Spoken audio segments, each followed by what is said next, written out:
Hello everybody. Right, well we're on to chapter that's called The Cook-Up. I'm going to show you a picture at the bottom, there you go, of George with that huge pot of his starting to cook the medicine for Granny. In the kitchen, George put the saucepan on the stove and turned up the gas flame underneath it as high as it would go. "George!" came the awful voice from the next room. "It's time for my medicine." "Not yet, Grandma," George called back. "There's still 20 minutes before 11 o'clock. "What mischief are you up to in there now?" Granny screeched. "I hear voices." George thought it was best not to answer this one. He found a long wooden spoon in the kitchen drawer and began stirring it hard. The stuff in the pot got hotter and hotter. Soon the marvellous mixture began to froth and foam. A rich blue smoke, the colour of peacocks, rose from the surface of the liquid, and a fiery, fearsome smell filled the kitchen. It made George choke and splutter. It was a smell unlike any smell he'd ever smelt before. It was brutal and bewitching smell, spicy and staggering, fierce and frenzied, full of wizardry and magic. Whenever he got a whiff of it up his nose, firecrackers went off in his skull and electric prickles ran along the backs of his legs.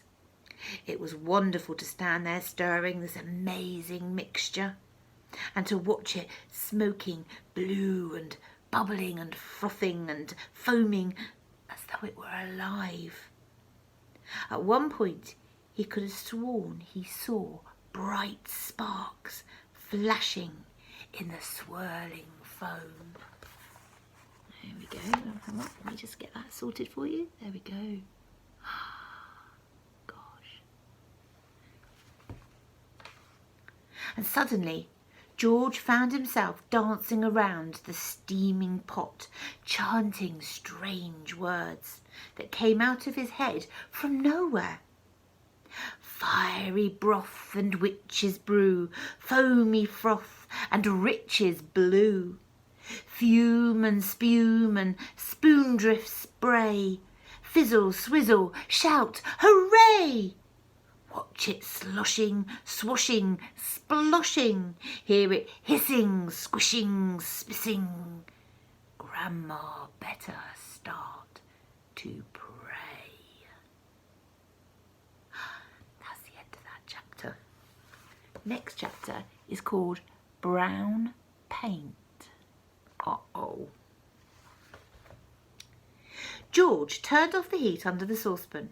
He must leave plenty of time for it to cool down. When all the steam and froth had gone away, he peered into the giant pan to see what colour the great medicine now was.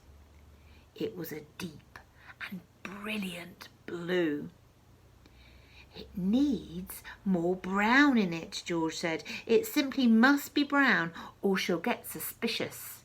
I think that's because her medicine is a yucky browny colour.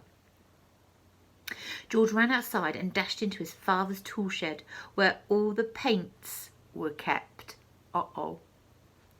There was a row of cans on the shelf, all colours, black and green and red, pink, white and brown. He reached for the can of brown. The label said simply, "Dark brown gloss paint, 1 quart." He took a screwdriver and he prized off the lid.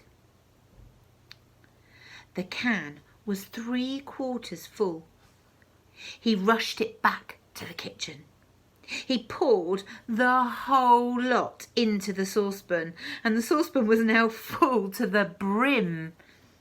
Very gently, George stirred the paint into the mixture with the long wooden spoon.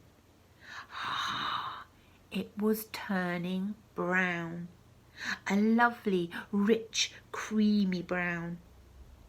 "Where's that medicine of mine, boy?" came the voice from the living room. "You're forgetting me. You're doing it on purpose.